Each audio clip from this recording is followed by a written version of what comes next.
chapter 21. We're going to begin in verse 5 this week.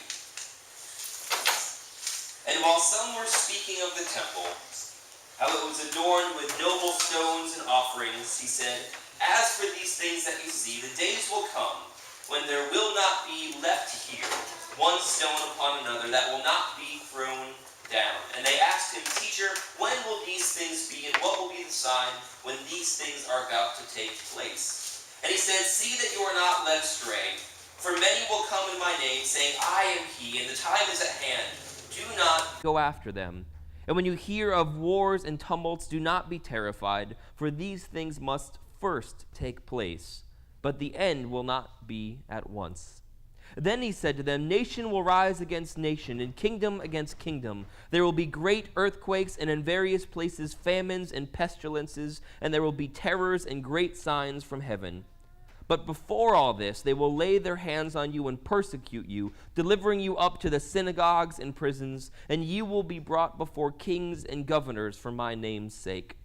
This will be your opportunity to bear witness. Settle it therefore in your minds, not to meditate beforehand how to answer, for I will give you a mouth and wisdom, which none of your adversaries will be able to withstand or contradict. You will be delivered even up by parents and brothers and relatives and friends, and some of you they will put to death.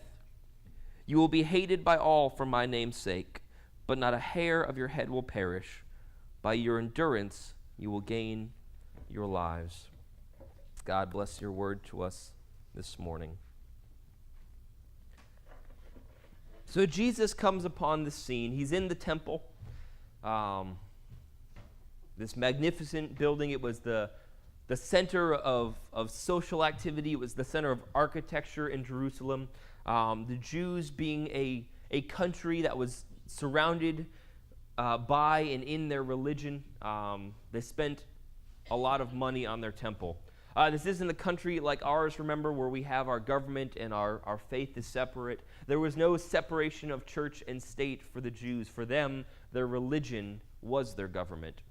And the law of the land wasn't a non-spiritual charter that was kept in the nation's capital. The law of the land was the law of Moses, the law of the prophets, what we now have as our Old Testament. They were one and the same. And so all of the money that went to the church, to the religion, went to the government, and all of the money that went to the government went to the church, because they were all one and the same. Legal disputes were settled within the temple, within their synagogues. They would go to their priests to settle issues in legal matters.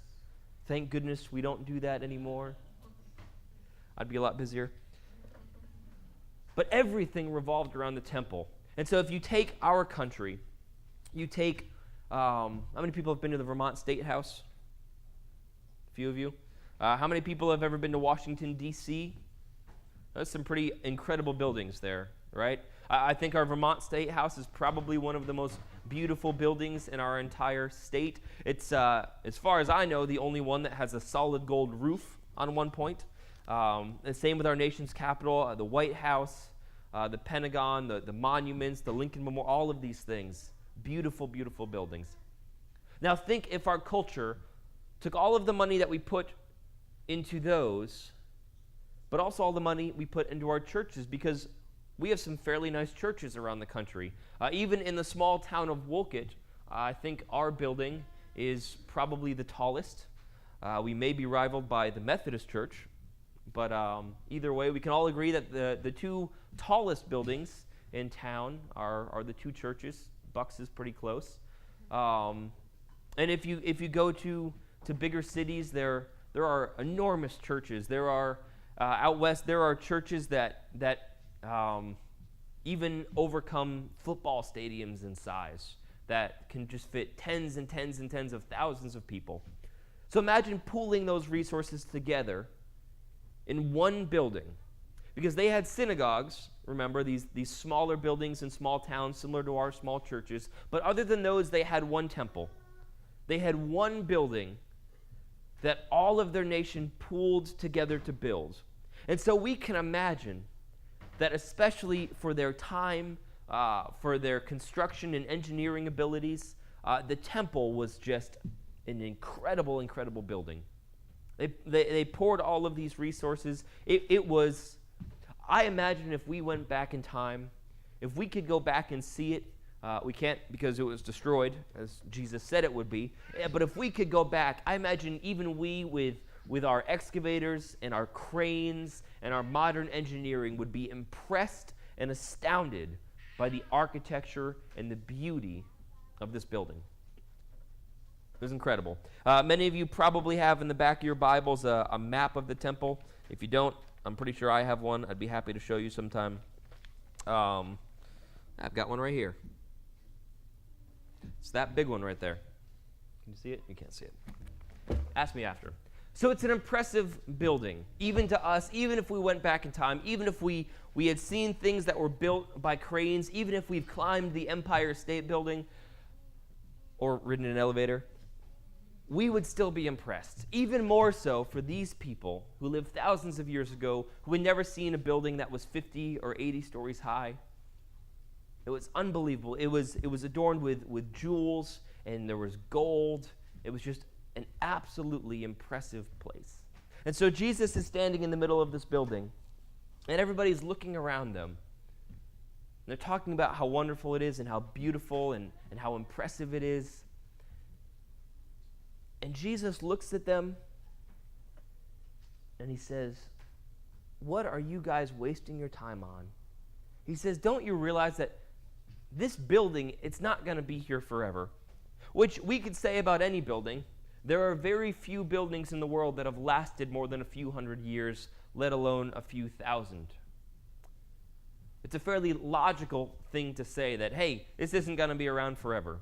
You know, we could say that about any building in our town. These buildings are not going to last forever. Eventually, a tree falls on it, or something rots out, or there's a flood that washes out a foundation. Everything built eventually has an end. But Jesus is even more specific. He says, before this generation passes away, this is going to be gone.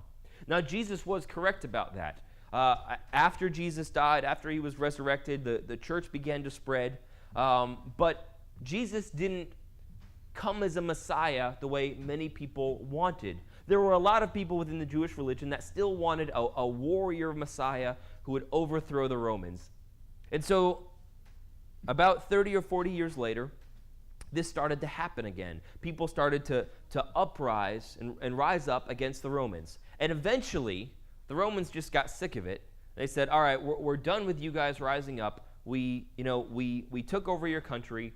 We tried to be fair. We let you keep worshiping. We didn't destroy everything you owned. We've let you function and just pay taxes with us. But you won't take that. You keep warring against us. And so Rome came in. They moved in on Jerusalem, and they destroyed the temple. And so just a few years after Jesus, the temple, where all of these stories took place, where he taught, where he healed, where he had debates with the Pharisees, this huge, massive center of everything that they were, was completely destroyed. And he was right. And so he comes in, and in this conversation, it's not just about the temple, but Jesus begins to give them this checklist of things that just don't matter. He says, these are the things that you're putting your hope in and your faith in, and guess what? It's not going to work, because you can stand within the walls of this temple. You can feel like you're safe and secure because you have walls around you. You can stand here and look at the beauty and feel like you've accomplished something. You can stand here and look at your contribution, and maybe you say, oh, that gold over there that they used to build that plate or that altar or whatever, I gave that gold. And so by your giving, you feel like you've somehow earned your place. He looks at all of the ways they were finding security in the temple, and he says, look, this is all going to get torn down. Everything in here is going to get ripped to shreds. The beautiful linens and curtains, they're going to be just trod underfoot and destroyed and ripped apart. The stones that were laid so intricately and laid so high, not a single one of them will be left standing. There will not be two stones making a wall by the time all is said and done. He continues on because he says, look, something bad is coming. First, you will lose the temple. And then they asked him, what the sign would be that these things were going to begin. And he says, well, look, many people are going to try and tell you that they're me. Many people are going to try and tell you that they know when things are going to happen. He says, don't listen to them.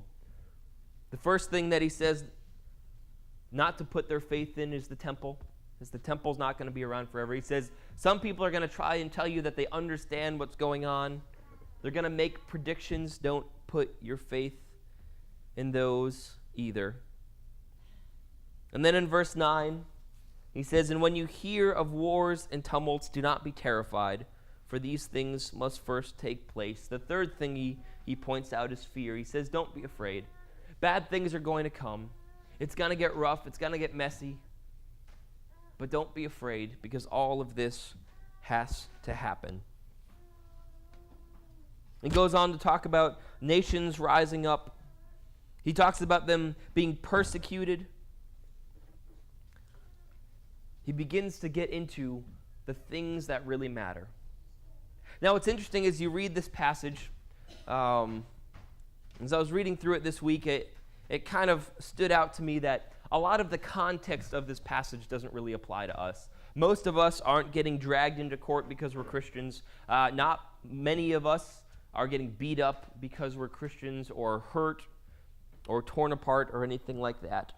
And so many of the details of the context don't really apply to our situation. Yet the application of this passage, the true message that lies within us, is so applicable to where we are right now. And so Jesus says to them that they will be brought before others because of their faith. Look at, if you want to follow along, verse 12. Delivering you up to the synagogues and prisons, and you will be brought before kings and governors for my name's sake, which isn't a very good place to be. As we've already talked about, the temples and the synagogues were kind of both religion and court and government. And we already know that it was that temple that handed Jesus over to be crucified. So if I'm a Christian, in the first few years after Jesus' death, I don't really want to be questioned by the temple. That's not a place I want to be. If there's anything I want to be, it's far away from that. Because think about it. If Jesus couldn't convince these guys to follow him, to listen to him, convince them that he was right, how am I going to have any luck with that? You see, he was Jesus, and he didn't convince them to the point where they got sick of it and killed him. So what am I going to do? And no less terrifying is getting dragged into court with the Romans, because they just about kill people for fun. Either one of those is a good scenario. But Jesus says, look, these things are going to happen, and you're going to think of it as the worst possible scenario. But remember that this will be your opportunity to witness. This will be your opportunity to pick up where I left off, to speak about me, to give them my truth, and to testify on my behalf. Now, as I read that, if somebody said that to me, if somebody said, just so you know, you're going to get arrested next week, and you're going to go before people who want to kill you. But don't worry, because that's your chance to convince them that you're right and they're wrong. Now, if somebody came to me and said that, I would say, thank you for the heads up. Now I can get ready for that. All right? Right? Now, occasionally I, for instance, will ask people to speak in church. I almost always give people a heads up about that, because most of you don't like being put on the spot. Like if I said, hey, Jamie, do you want to come up and finish my sermon? Jamie is now starting to sweat a little bit because she doesn't want to do that. Do you want to? No, she doesn't. She doesn't want to do that. Now, maybe if I gave her some time to prepare, because Jamie's not as outgoing as I am, supposedly. Maybe if I gave her some time to prepare, if I said 2 weeks in advance, hey, I'd like you to share in church a little bit, or any of you other very quiet people who don't like speaking in public, because I know there's a lot of you, if I said, hey, in a couple weeks, I'm going to ask you to speak in church, what would you do? You'd probably start preparing. You'd say, thanks for the heads up. I'm glad you didn't just call me up in the middle of service, and I'm going to sit down and start working on some stuff, right? But Jesus says the opposite. He says, by the way, you're going to get dragged before people that want to kill you and have the ability to kill you very easily. They're going to do this specifically because you are my disciples. But don't worry, that's your opportunity to talk about me to the people that killed me and want to kill you. And by the way, I don't want you to prepare anything. Just try not to think about it. These guys are saying, oh, okay. That sounds easy. He says, no, don't prepare anything. I don't want you to think about it. I don't want you to come up arguments. I don't want you to write an outline. I don't want you to have some witty comebacks. I don't want you to think up some funny jokes to start out with to lighten the mood. He says, don't think about it at all. Don't plan at all. Go into the situation completely unprepared. Which really defies logic, doesn't it? These people are bringing you in because you like me. They hate me and killed me and want to do the same to you. You will need to defend yourself. Please do not prepare for it. This sounds like the opposite of all the advice that we give our kids. Like, all right, kids, it's the last exam of the year. If you don't ace this exam, you're going to fail high school and you can't go to college. So it's really important. If you mess it up, your whole future is going to be just different and messed up, and you're going to have to wait to go to college and all this. So I really, really, really want you to not study at all. We don't give that advice because that doesn't make any sense. And yet it's what Jesus says to us in this passage. But what does he follow it up with? Settle it therefore in your minds, not to meditate beforehand how to answer, for I will give you a mouth and wisdom which none of your adversaries will be able to withstand or contradict.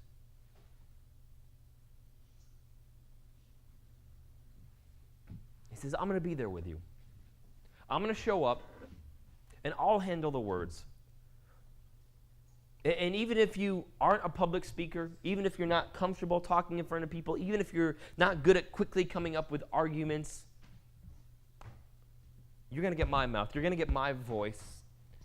And not only that, I will give you arguments that are so full of truth that no one that you go before. You're going to go before the scholarly elite in the temple and in the synagogue. You're going to go through to the guys who they know the law and they have power and they got it because they know how to talk. They know how to handle themselves. They know how to push other people out of their way. And yet every single one of those people will not be able to stand up to the words which you will speak. So don't prepare. He starts talking about all of these things that they can't set their hope in. All of these things that he doesn't want them to focus on or think about. He says, don't get caught up in the temple, because the temple's not going to be here much longer. He says, don't get caught up in the fear, because things just need to happen. The bad stuff has to come. I have to go to the cross. Nation has to fight against nation. It's all the stuff that needs to come together to make my plan happen. So don't focus on the fear. And then he continues.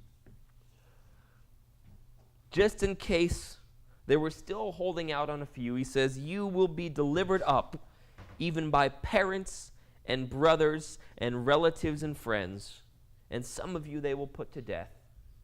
He says, I know what you're thinking.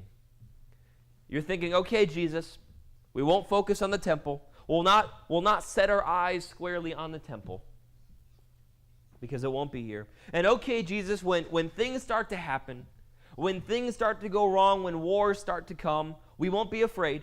We will understand that it is your plan. And Jesus, when we talk, we will do so with your power. We won't prepare ahead of time. And he looks at him and he says, you know what? There's still something else. There are still things in your life that you're clinging to, that you're focusing on, that you're counting on, that aren't me. He says, because some of you will be betrayed by parents.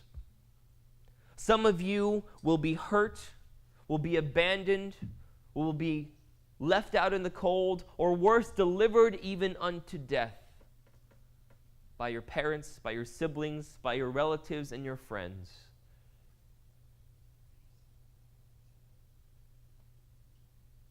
So don't don't rest in that either. Because it's not going to happen for everybody, but for some of you it will. He says, I am the one. It's not a word we like to hear. Many of us have family here. For me, that verse really hits home. I think I've got all of the above. I have parents and I have siblings and relatives, close friends right here with us today. So for me, this is the group that Jesus is talking about. And last I knew, none of you wanted me dead. Hopefully. But he says, look, even the ones you're supposed to count on, even your parents who brought you into the world, even your siblings who grew up with you, even the people that you met along the way that you aligned so well with them that they became close friends. All of those people, for some of you, will betray you. They will deliver you up to be killed in some cases. But he won't. And so in this passage, he basically says, look, everything is temporary. Everything can fall through except for me. In church, I wonder,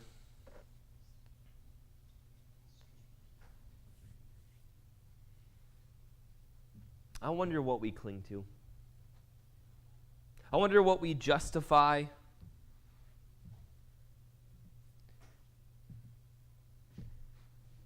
I wonder what we put our faith in that isn't him. And sometimes it's really obvious how that hurts us. Sometimes we put all our faith in another person. Perhaps more often than anything else in a romantic relationship. A person that comes into our lives and sweeps us off our feet, who is there for us and cares about us, who helps us to feel good about who we are and to feel accepted. And we get so wrapped up in the attention that they give us that when all of a sudden they leave out of the blue, we are left with nothing. And sometimes we put our faith in family, and we choose to get all of our identity over where we came from and who we're related to. And then sometimes even those relationships break down, and we're left with nothing. And sometimes the worst case scenario doesn't happen. Sometimes the relationship stays. Sometimes you marry the girl. Sometimes family relationships stay intact. But it still hurts us because they will never be the fulfillment that Christ can be for us. No matter how large a building we create, no matter how peaceful we make our country, no matter how much we strive and sacrifice to keep our relationships running, they will never do for us what Christ does. They will never give us the opportunity and the ability to speak with words that are not of us. They will never give us the opportunity to truly change who we are and become different people. And so, church, what are we clinging to? He gives us a whole lot of options.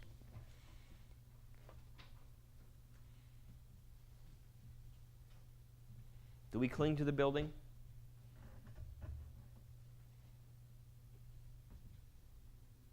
If we think about what would be worse if half our congregation left or the building burnt down, which of those options sounds worse to you?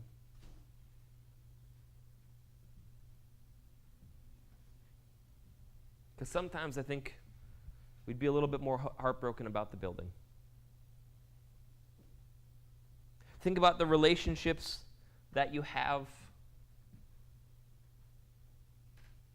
Are you trying to fill a hole that only God can fill with someone else?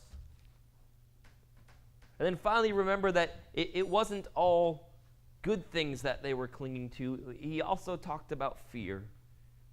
Is there something negative that you're not looking to it for hope, but you're so focused on it instead of being focused on him? Because if these disciples, if they had gotten called into the synagogue, and if they had given in to fear, God's words never could have been spoken through them. If they had gone before those in the temple and in the synagogues, if they had gone before courts and rulers full of fear, God never could have moved. He never could have spoken through them. So what is it that you put right here? What is it that you put right in front of your eyes that doesn't allow you to see him? Everything's falling away. This building, as much as we try and piece it back together time after time, will eventually succumb. It will eventually not be here any longer.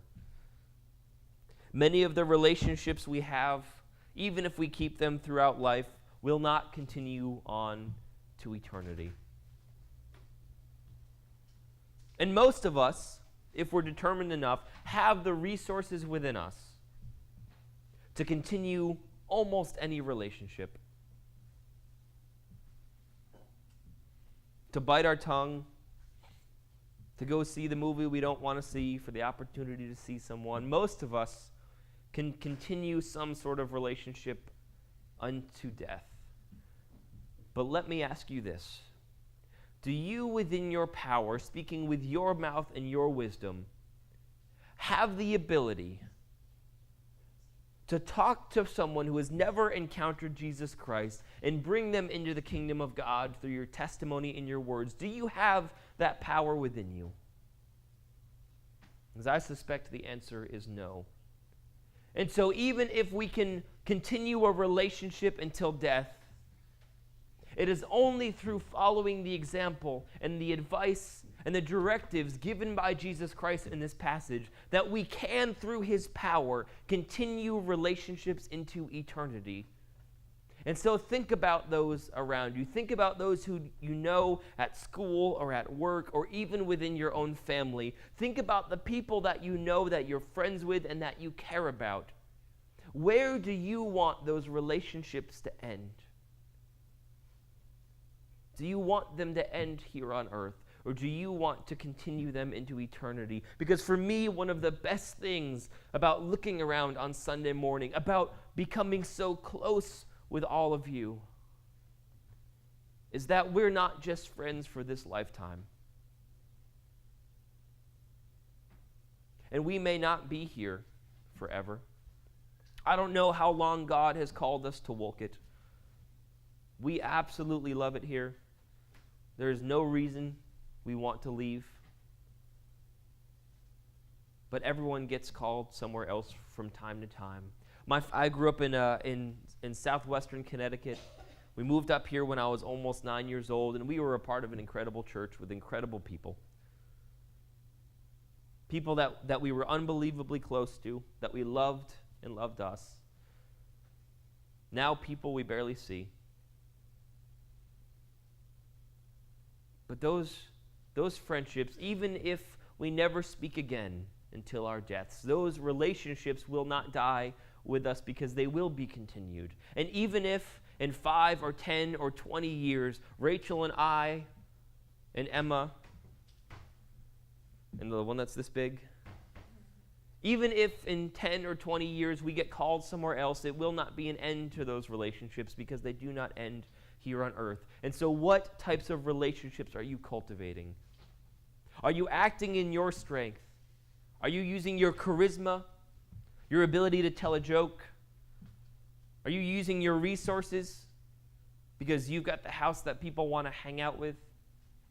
Are you using your position and your authority to gain relationships? If so, I suspect you're building relationships that will end here on earth.